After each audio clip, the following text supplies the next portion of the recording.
నమస్కారం. Welcome to నవలా హృదయం. ఈ రోజు కథ వసంత శిశిరం. రచించిన వారు శ్రీమతి నవీన గారు. కథలోకి వెళ్లబోయే ముందు ఛానల్ను సబ్స్క్రైబ్ చేయడం మర్చిపోవద్దు. ఇక కథలోకి వెళ్ళిపోదాం. శిశిర ఏడవటానికి కారణం తెలుసుకోలేకపోతాడు వాసు. అతడితో బయటకు వెళ్లిన శిశిర తన మనసులో ఉన్న విషయాన్ని పంచుకుంటుంది. స్నేహం చేస్తూ అతడికి దగ్గర అవ్వాలని అనుకుంటుంది. ఎగ్జిబిషన్కి వెళ్లిన వారు బాగా ఎంజాయ్ చేసి అక్కడి నుండి రెస్టారెంట్కి వెళ్ళి తృప్తిగా తిని తిరిగి కారులో బయలుదేరతారు. సిటీ మధ్యలో ఉన్న ఒక పెద్ద చెరువుకు చుట్టూ జనాలు తిరిగేలా, పిల్లలు ఆడుకునేలా అభివృద్ధి చేసి రంగురంగుల విద్యుత్ దీపాలతో అలంకరించగా చీకటిలో ఆ దృశ్యం కన్నుల విందుగా అనిపించింది. అర్ధరాత్రి వేళ అక్కడి చల్లటి వాతావరణం మనసుకు ఆహ్లాదంగా అనిపించింది శిశిరకు. అంతలోనే అంత అర్ధరాత్రి వేళ ఇంటికి తీసుకెళ్లకుండా తనను అక్కడికెందుకు వాసు తీసుకొచ్చాడా అర్థం కాక అతని వంక చూసింది. అప్పటికే కార్ లాక్ చేసి చేతులను స్టైల్గా పాకెట్స్లో పెట్టుకొని ఆమె దగ్గరకు వచ్చి నిలబడ్డాడు వాసు. మీరెందుకు ఈ సమయంలో ఇంటికి తీసుకెళ్లకుండా ఇక్కడికి తీసుకొచ్చారు? సంశయంగా అడిగింది శిశిర. ఆమె ప్రశ్నకు వాసు చిరునవ్వుతో ఆమె భుజాల చుట్టూ చెయ్యి వేసి ముందుకు తీసుకెళ్తూ, ఇంటికి వెళ్ళి ఏం చేయాలో చెప్పు. నువ్వు నీ గదిలో, నేను నా గదిలో ముసుగుదాన్ని నిద్రపోవడం తప్ప నాకు ఇంకాసేపు నీతో సమయం గడపాలనుంది. అందుకే ఇక్కడికి తీసుకొచ్చాను. అయినా నీకు కూడా ఇది మంచి అవకాశమేగా, నా గురించి తెలుసుకోవచ్చు అన్నాడు. అతడి మాటలకు శిశిర ఎదురు చెప్పలేదు. అతడితో పాటు నడుచుకుంటూ ఆ చెరువు చుట్టూ ఉన్న తోటలో నడవసాగింది. ఆమె భుజాల చుట్టూ ఉన్న తన చేతిని తీసి ఆమె చేతితో పెనవేశాడు వాసు. ఆమె అతని వంక చూడగా ఆమె కళ్ళల్లోకి మెరిసే కళ్ళతో చూస్తూ చిరునవ్వు విసిరాడు. అతడి చర్యతోనే అతడు సంతోషంగా ఉన్నాడని అర్థం చేసుకున్న శిశిర నవ్వు ముఖంతోనే తలదించుకొని మౌనంగా అతని అడుగులతో అడుగులు కలిపింది. అప్పటికే అతడి గురించి తెలుసుకోవాలని అనుకోవడం వల్ల ఇప్పుడు ఆమె అతడికి దూరంగా వెళ్లాలని అనుకోలేదు. వెన్నెల కురిపించే జాబిలి సాక్షిగా ఆమెతో కలిసి అతడు వేసే ప్రతి అడుగు వాసు మదిలో కలిగిన ఆనందాన్ని రెట్టింపు చేస్తున్నాయి. ఉన్నట్టుండి ఆమె వైపు తిరిగి, ఎప్పుడైనా నువ్వు లవ్ చేసి పెళ్లి చేసుకోవాలి అని అనుకున్నావా అని అడిగాడు వాసు. అతడి ప్రశ్నకు ఆశ్చర్యపోతూ, వాట్ అని అడిగింది శిశిర. అతడు చిరునవ్వుతో, ఎప్పుడైనా నువ్వు నీ జీవితంలో ప్రేమించి పెళ్లి చేసుకోవాలి అని అనుకున్నావా అని నెమ్మదిగా ఒక్కో పదాన్ని వత్తి పలుకుతూ మళ్ళీ అడిగాడు. శిశిర వింతగా ముఖం పెట్టి, లేదు, నాకు అలాంటి ఆలోచన లేదు అని బదులివ్వగా అతడు తల తిప్పి మౌనంగా నడవటం కొనసాగించాడు. కొద్ది నిమిషాల తర్వాత ఆమెకు అనుమానం కలిగి, అంటే అలా ప్రేమించి పెళ్లి చేసుకోవాలి అని మీరనుకున్నారా అని అడిగింది శిశిర. వాసు ఒక చిరునవ్వు విసిరి ఆకాశంలోని చందమామను చూస్తూ, జీవితంలో మనం అనుకున్నవన్నీ జరగాలని లేదు కదా అని అన్నాడు సహజంగా. అతడి మాటలకు కొంతసేపు ఆలోచించిన శిశిర, మీకలాంటి ఆశ ఉన్నప్పుడు, మన పెళ్లి జరిగినప్పుడు నన్ను పెళ్లి చేసుకోవడానికి ముందుకు రాకుండా ఉండాల్సింది కదా, ఒక్కసారి కూడా అలా జరిగి ఉంటే బాగుండేది అని మీకు అనిపించలేదా అని ప్రశ్నించింది తెలుసుకోవాలన్న ఆసక్తి కొద్దీ. ఆమె ప్రశ్నకు చిన్నగా నవ్వి తల అడ్డంగా ఊపాడు వాసు. నిజంగానా? అనుమానంగా అడిగిన ఆమెకు నిజంగా అని ఆమె కళ్ళల్లోకి సూటిగా చూస్తూ ఖచ్చితంగా సమాధానమిచ్చాడు. ఇంకా అనుమానం తీరక, అలా ఎలా? నేనెవరో తెలీదు, నేనెలాంటి దాన్నో తెలియదు. అలాంటిది నన్ను పెళ్లి చేసుకొని ఏదైనా సమస్య వచ్చుంటే మీ జీవితాన్ని రిస్క్లో పెట్టాలని ఎందుకు అనుకున్నారు? మనసులో మెదిలిన సంశయాన్ని నేరుగా అడిగేసింది ఆమె. ఆమెను దగ్గరకు తీసుకొని కళ్ళల్లోకి సూటిగా చూస్తూ, నాకు నీ కళ్ళు అబద్ధం చెప్పలేదు శిశిర. నువ్వేంటో తెలిసే నేను నిన్ను పెళ్లి చేసుకున్నాను. కాకపోతే కొన్ని సమస్యలున్నాయనుకో అన్నాడు నవ్వుతూ. ఏంటన్నట్లు చూస్తున్న ఆమెను ముక్కు పట్టుకొని లాగుతూ, నా భార్య నేననుకున్న దానికన్నా చాలా మొండిది. మొండి పట్టు పట్టిందంటే అస్సలు వదలదు అని బదులిచ్చాడు అతడు. అందుకు శిశిర మోము చిన్నబుచ్చుకుంటూ, నేనేం మరీ అంత మొండిదాన్ని కాదు అంటూ మూతి ముడిచింది. ఆమె చర్యకు తెలుస్తూనే ఉంది అంటూ పెద్దగా నవ్వేశాడు వాసు. ఆమెకు అతడలా నవ్వడం నచ్చక ముఖం ముడుచుకొని పిడికిలు బిగించి నిలబడిపోయింది. ఇంతలో అతడే మాట్లాడుతూ, అయినా ఆ రోజు పెళ్లిలో నేను ముందుకు రాకపోయి ఉంటే ఈ మొండి పిల్లను దక్కించుకోగలిగేవాణ్ణి కాదేమో. ఆ విషయంలో మాత్రం I'm very proud of my action అన్నాడు అల్లరిగా ఆమెను చూస్తూ. అప్పటికి ఆమె కరగకపోగా చురుగ్గా అతడిని చూస్తూ, నిజం చెప్పండి, మీరు మా నాన్న వల్లనే కదా నన్ను పెళ్లి చేసుకున్నారు, ఆయన కోసమే కదా అని అడిగింది అలకగా. సున్నితంగా ఆమె చెంపను మునివేళ్లతో నిమురుతూ, నిజం చెప్పనా, నాకు నిన్ను చూసిన మొదటి క్షణాన లవ్ ఎట్ ఫస్ట్ సైట్ జరిగింది అంటే నమ్ముతావా అన్నాడు మంద్రంగా. ఆమె ఆశ్చర్యంగా చూస్తూ, ఏంటి, పెళ్లికి వెళ్ళిన చోట పెళ్లి కూతురు మీద మనసు పారేసుకున్నారా అని అడగగా ఆమెను వెనుకగా హత్తుకుని, పెళ్లిళ్ళు స్వర్గంలో నిర్ణయించబడతాయని పెద్దవాళ్ళు చెబితే విన్నాను.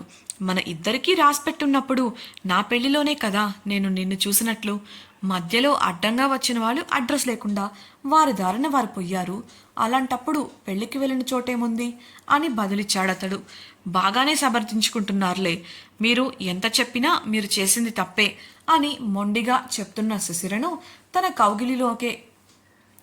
కౌగిలిలోనే తనకు అభిముఖంగా తిప్పుకుంటూ, అలా అయితే ఇలాంటి పెంకి పిల్ల కోసం ఎన్ని తప్పులు చెయ్యాలన్నా చెయ్యడానికి సిద్ధంగా ఉన్నాను అన్నాడు ఆమె కళ్ళల్లోకి చూస్తూ. అతడి మాటలకు ఎలా స్పందించాలో అర్థం కాలేదు శిశిరకు. అయోమయం, ఆశ్చర్యం కలగలిపిన భావనలతో అతడిని చూస్తూ ఉండిపోయింది. తాను ఎన్ని మాటలు అన్నా ఓపికగా ఓర్పుతో సహిస్తూ పెదవులపై చెరగని చిరునవ్వుతో ఆమెను అలానే చూస్తూ ఉన్నాడు వాసు. అతడే మృదువుగా వెళ్దామా అంటూ ముందున్న దారిని చూపగా మారు మాట్లాడకుండా అతడు చూపించిన దారిలో అడుగులు వేసింది శిశిర. మీరింత త్వరగా నన్నెలా యాక్సెప్ట్ చేయగలిగారు? నాకైతే చాలా కష్టంగా ఉంది తెలుసా అంది మెల్లిగా. వాసు ఏం మాట్లాడకుండా నడుస్తుంటే సమాధానం తెలుసుకోవాలన్న ఆసక్తితో మళ్ళీ అదే ప్రశ్న అడిగింది. చెప్పక తప్పదు అనుకున్న వాసు ఆమె వైపు తిరిగి, నేను చేసే పనిలో తప్పు లేనంత వరకు నేనేం చేసినా దానికి రిగ్రెట్ అవ్వను. మరియు నిన్ను ఇంత త్వరగా స్వీకరించడానికి కారణం ముందే చెప్పానుగా, నిన్ను చూసిన మొదటి క్షణమే నీకు పడిపోయాను అని. అంతకు మించి కారణాలు ఏముంటాయి చెప్పు? దానికి తోడు నేను నా మనసుని ఫాలో అవుతాను. అది నన్ను ఓడిపోనివ్వదు. తన హృదయంపై చెయ్యి వేసి మెల్లిగా తడుతూ చెప్పాడు వాసు. ఇక మరో ప్రశ్న వేయకుండా ముందుకు నడిచింది శిశిర. వెళ్తున్న ఆమెను చూస్తూ, రాక్షసి, నేను 5 ఏళ్లుగా ఎదురు చూస్తున్న నా ప్రేమదేవతవే నువ్వు. కనబడగానే అలా ఎలా వదులుకుంటాను? అస్సలు ఆ అవకాశం వదలను. ఇక ఎప్పుడెప్పుడు నిన్ను చేరుకుంటానా అని వేచి చూసిన నేను నీ చేయి పట్టుకున్న తర్వాత కూడా నీకు దగ్గర కాకుండా ఎలా ఉంటాను? తనలో తనే నవ్వుకున్నాడు వాసు. ఇంకొంతసేపు ఇద్దరూ ఆ చల్లటి వాతావరణాన్ని ఆస్వాదించి తిరిగి కార్ దగ్గరకు రాగా ఒక ఐస్ క్రీం బండి కనిపించింది వారికి. ఐస్ క్రీం తినాలని కోరిక ఉన్నా ఆ చల్లటి వాతావరణానికి అది తింటానంటే పిచ్చిదానిలా చూస్తాడేమో అని ఆలోచించి మౌనంగా కార్ డోర్ తీసి లోపల కూర్చోబోయింది శిశిర. అప్పటికే ఆమె చూపులు ఆ బండి మీద నిలబడటం గమనించిన వాసు, ఐస్ క్రీం తిందామా శిశిర అని అడిగాడు. ఆ ప్రశ్నకు శిశిర మనసు సంతోషంతో ఉప్పొంగగా సరే అని తల ఊపింది. ఆమెకు కావలసిన ఐస్ క్రీం తీసుకొని ఆమె చేతికి అందిస్తూ, తినాలనిపిస్తే అడగాలి కానీ ఇలా మౌనంగా ఉండకూడదు అని అన్నాడు కసిరినట్లుగా. అంటే ఇంత రాత్రి వేళ ఐస్ క్రీం తింటానంటే తిడతారేమో అని సంశయంగా బదులిచ్చింది శిశిర. ఆమె తలపై చిన్నగా ముడుతూ, ఎప్పుడో ఒకసారి అంటే తప్పులేదు, కానీ రోజు అంటే మాత్రం ఊరుకోను, అర్థమైందా? చిరుకోపంగా అన్నాడు అతడు. ఆమె సరే అని తల ఊపి ఐస్ క్రీం తినడం మొదలుపెట్టగా ఇద్దరూ కలిసి కార్ బ్యానెట్ని ఆనుకొని నుంచొని ఐస్ క్రీంని ఎంజాయ్ చేస్తున్నారు. అప్పటికే చాలా ఆలస్యం కావడంతో తిరుగు ప్రయాణం అవ్వగా ఇంటికి చేరుకునేసరికి కారులోనే అలసట వల్ల నిద్రలోకి జారుకుంది శిశిర. కార్ ఆపిన వాసు ఆమెను కదిలించడం ఇష్టం లేకపోయినా తప్పక ఆమెను కదిపాడు. మంచి నిద్రలో ఉన్న శిశిరపై అవేవి ప్రభావం చూపకపోవడంతో మరో దారి లేక తనే ఆమెను ఎత్తుకొని ఆమె గదికి తీసుకెళ్లాడు. గదిలోకి వెళ్లి ఆమెను మంచంపై పడుకోబెట్టి లేస్తున్న సమయంలో ఆమె చేతికున్న బ్రేస్లెట్ అతడి షర్ట్కి ఇరుక్కోగా అదుపు తప్పి ఆమె మీద పడబోయి ఆమె ముఖానికి సెంటీమీటర్ దూరంలో ఆగి నిలదొక్కున్నాడు. కళ్ళు మూసుకొని పెదవులు ముడుచుకొని గువ్వపిల్లలా ముద్దుగా నిద్రపోతున్న ఆమెను చూస్తూ, ఇంకా ఎంతకాలమే నాకు ఈ విరహం మనసులోనే అనుకుంటూ ఆమె గులాబీ పెదవులపై తన పెదవులు అద్ది మెల్లిగా ఆమె నుంచి దూరం జరిగాడు. అతి కష్టం మీద ఆమెను విడిపించుకొని మనసుకు సర్ది చెప్పుకొని అక్కడి నుంచి వచ్చేశాడు. ఇవేవీ తెలియని శిశిర మాత్రం మత్తుగా నిద్రలో స్వప్నలోకంలో విహరిస్తోంది. గదికి వెళ్లిన వాసుకి పదే పదే ఆమె మరియు ఆమెతో గడిపిన క్షణాలు గుర్తొస్తుంటే అస్సలు నిద్రపట్టలేదు. ఎంత సమయం గడిచినా ఆమె తలుపులు అతడిని వీడకపోతుంటే ఒక్క ఉదుటున లేచి టవల్ తీసుకొని బాత్రూంలోకి వెళ్ళి షవర్ ఆన్ చేశాడు. అరగంట తర్వాత బాత్రూం నుండి తల తుడుచుకుంటూ బయటకు వచ్చి కబోర్డ్ తెరిచాడు. అందులోంచి ఒక చిన్న పెట్టెను చేతిలోకి తీసుకొని అపురూపంగా చూసుకుంటూ మంచంపై వాలిపోయాడు. దానిలో నుండి ఒక చిన్న చైన్ లాంటి దాన్ని చేతిలోకి తీసుకొని తడుముతూ ప్రేమగా ముద్దు పెట్టుకొని గుండెకు హత్తుకున్నాడు. ఇంకా ఎంతకాలమే నన్నిలా దూరం పెడతావు?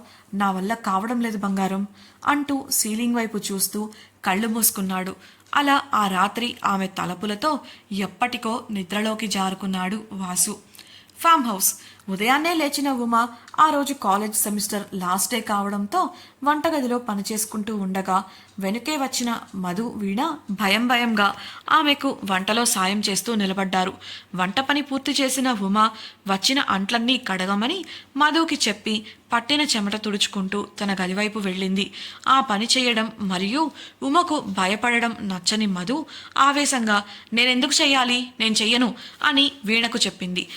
ఏం మాట్లాడుతున్నావు చిన్నగా అని వీణ ఆమెను సముదాయించేలోపే తలుపు తీస్తున్న ఉమ నుండి ఏంటి అన్న ఒక భయంకరమైన స్వరం వినపడింది. దాంతో మధు మౌనంగా నిలబడగా వీణ ఆమెను కొరకొరా చూస్తూ ఏం లేదు ఉమా, ఇదిగో ఇప్పుడే చేసేస్తున్నాం అని చెప్పి మధుతో పాటు సింక్ దగ్గరకు వెళ్ళింది. ఉమ నవ్వుకుంటూ గదిలోకి వెళ్ళగా మధు వీణ అంట్లు తోమే పనిలో మునిగిపోయారు.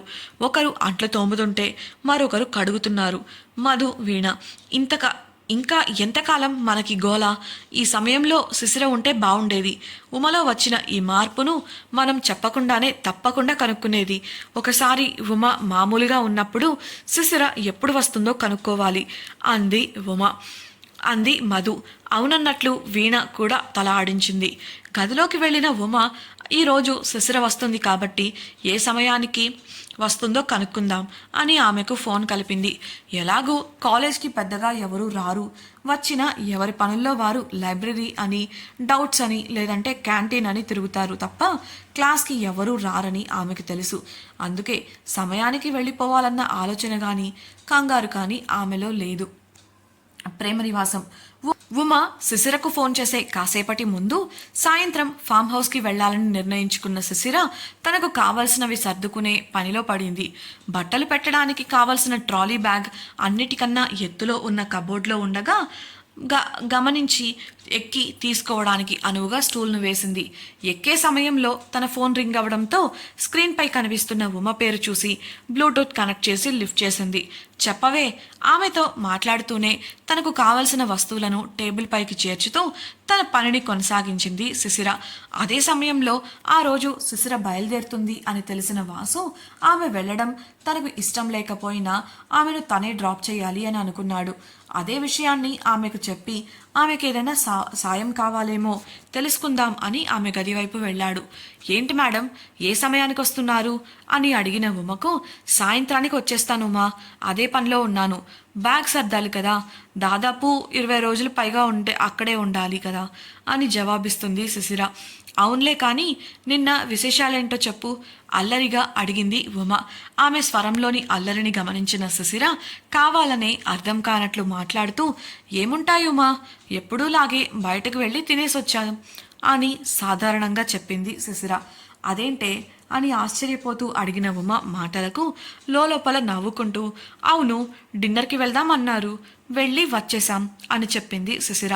అంతేలే, తమరి నుంచి అంతకుమించి ఏం ఎక్స్పెక్ట్ చేయకూడదులే అని వెటకారంగా అంది ఉమ. ఆమె మాటలకు నవ్వుకుంటూనే స్టూల్ ఎక్కి బ్యాగ్ తీయడానికి ప్రయత్నిస్తూ ఆమెతో మిగతా విషయాల గురించి మాట్లాడుతుంది శిశిర. ఎంత స్టూల్పై నిలబడినా ఆమె చేతికి ఆ బ్యాగ్కి ఇంకా 6 అడుగు దూరం ఉండగా ఎలా అయినా తీయాలని ప్రయత్నిస్తోంది శిశిర.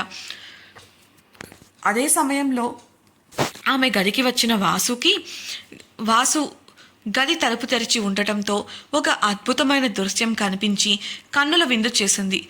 ఆ దృశ్యానికి మైమరచి అలానే చూస్తూ గోడకు ఆనుకుని నిలబడిపోయాడు. బ్యాగ్ అందుకోవాలని ప్రయత్నిస్తున్న శిశిర చేతులు పైకెత్తి నుంచోవడం వల్ల ఆమె వేసుకున్న క్రాప్ టాప్ షర్ట్ నడుము పైకి పోయి పాలమీగడ లాంటి ఆమె నడుము మధ్యలో లోతైన నాభి కనిపించకుండా అతడితో దోబూచులాడుతున్నాయి. ఆ మైమరుపుతోనే అలానే చూస్తున్న వాసు ఆమె ఎలా అయినా బ్యాగ్ అందుకోవాలన్న ప్రయత్నంలో స్టూల్ పైనే పైకి ఎగిరింది. దాంతో ఆమె నడుము పూర్తిగా దర్శనమివ్వగా అందుకోవాలన్న ఆశ ఇన్నాళ్లుగా ఆమెకు దూరంగా ఉండలేక దగ్గర కాలేక లోపలే అణుచుకున్న కోరికలు మేల్కొనగా అప్రయత్నంగా ఆమె వైపు కదిలాడు. హాస్పిటల్.